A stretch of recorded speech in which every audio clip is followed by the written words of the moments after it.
ঘরোয়া কিংবা আন্তর্জাতিক ক্রিকেটে নিষিদ্ধ বোলার সাকিব আল হাসান। ইংল্যান্ডের ল্যাবে ত্রুটিপূর্ণ বোলিং অ্যাকশন শনাক্তের পর ঘরোয়া এবং আন্তর্জাতিক ক্রিকেটে বোলিংয়ের নিষেধাজ্ঞায় পড়েছেন বাংলাদেশের এই অলরাউন্ডার। আনুষ্ঠানিক এক বিবৃতিতে আগেই নিশ্চিত করেছিল বাংলাদেশ ক্রিকেট বোর্ড বিসিবি জানিয়েছে, ত্রুটিপূর্ণ বোলিং অ্যাকশনের কারণে জাতীয় দলের allrounder Shakib Al Hasan England and Wales cricket বোর্ডের অধীনস্থ প্রতিযোগিতাগুলোতে বোলিং করার ক্ষেত্রে নিষিদ্ধ হয়েছে।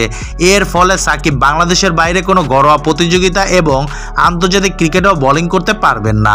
তবে শ্রীলঙ্কায় লঙ্কা টি10 লিগ খেলতে গিয়ে নিয়মিত বোলিং অনুশীলন করছেন সাকিব। সেটা নিজ চোখেই দেখেছে সতীর্থ মোসাদ্দেক হোসেন। গতকাল সিলেটে গণমাধ্যমকে এই নিয়ে তিনি বলেন, সেখানে অনেক অনুশীলন করেছে, ম্যাচ শুরুর আগে এবং শেষের পরেও চেষ্টা করেছে, বোলিং নিয়ে খুবই সিরিয়াস অনুশীলন করছে, পরীক্ষা দেবেন সব ঠিক থাকলে।